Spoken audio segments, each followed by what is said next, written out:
Hello there friends, and today we're going to be discussing marriage. Is it out of date in 2025? So this is my just honest thoughts on it, what I believe people should do instead of getting married, and just to protect yourself as well, protect your mental health, your financial pocket, and what is the best options if you want to be with someone. Be in a long-term relationship, be happy and content, because maybe marriage isn't the best option nowadays. And if we're being very honest, marriage back in the day, the reasons a lot of time guys got married to a woman is because they were going to be taking that woman's virginity, because yes, they were a virgin whilst being married. Now, I'm not sure what the exact numbers, the facts and figures are nowadays, but I don't think many women nowadays, when they get married, are virgins. I think this would definitely be low digits, definitely in the Western world anyway, and that was why women, wore the white dress. Those women wearing the white dresses nowadays, that is definitely for tradition and not for the reality that that woman is a virgin. And I think it's probably one of the bigger reasons why marriages doesn't actually last nowadays. I think if a woman's waited her whole life, they got married, she's going to lose her virginity, and she hasn't known another man. That isn't the way nowadays. That woman's going to take it a lot more seriously than the woman that's done 5 tours of Tenerife, done the party seasons, and has had a wild time, and then she's ready to settle down. Because if she has a little trouble with her husband, she knows another fella is only just a night out away. Where the virgin was, that is it forever. Whether things aren't 100% right, they're going to work through it. And it's just not the way nowadays. And if a woman's hasn't quite hit triple figures, she's a keeper. She's a good one. She made me wait till the second date before we slept together. So she's got to be a keeper. It's a very different world from our grandparents' era, that. And, there was a different mindset on that back in the day. And I know this from my own personal experience with my family. My grandma, who was a sweet, lovely lady, and was actually a school teacher, had a friend who was married and actually divorced her husband. And that to her was such a taboo, horrendous thing. She never spoke to that friend again. Incredible, especially being such a sweet, lovely lady. And nowadays, people just be like, oh, don't worry about that. Let's book a trip to Vegas. Let's go back to Tenerife and get another few digits going. So it just shows you the mindset there, the difference from back then till now. I actually had a very honest discussion with an ex-girlfriend of mine, and all her friends were sort of getting ready to get married, and they've sort of been pushing their partners to propose and have their big day. And I said, why? Why is this? Why are they all pushing so hard to get married? None of them are religious, so it's not the religious connotation that's getting them. That is one element I could understand if you are both very deeply religious. But in the UK especially, people aren't really religious nowadays, so they're doing it just for the day, etc., the tradition of it.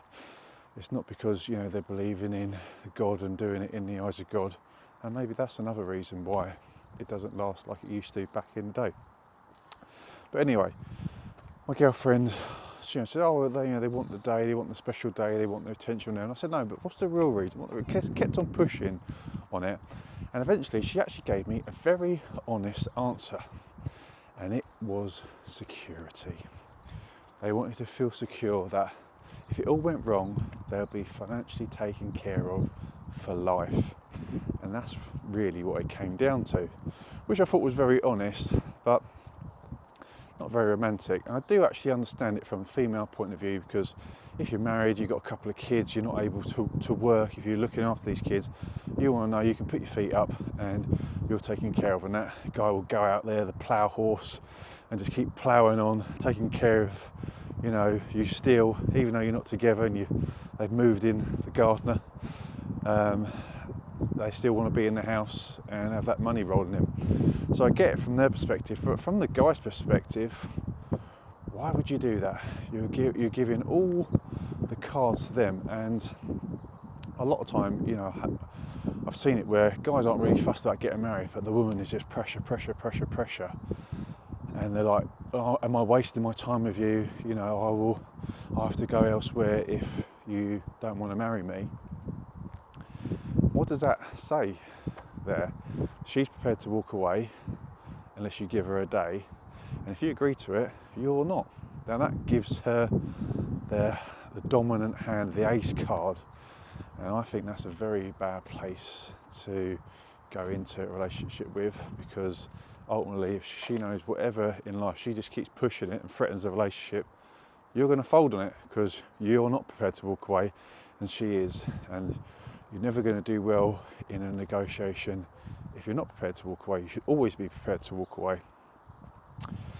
And this is like how, you know, relationships get into this terrible place where they're like, there's no sex, there's no love, and the guy's still working, giving all his money over. It's like the frog, you know, you put it in the hot water, it jumps out, but if you pull it in and slowly heat it up, you take away all the nice things. That's the same in a relationship. You know, next year the sex starts drying up, you know, she's having a go at you more, nothing you can do is right, but it's slowly over years and years and years. And what was once, you know, a great relationship, really dynamic, you're having a great time together, is, you know, just not that anymore.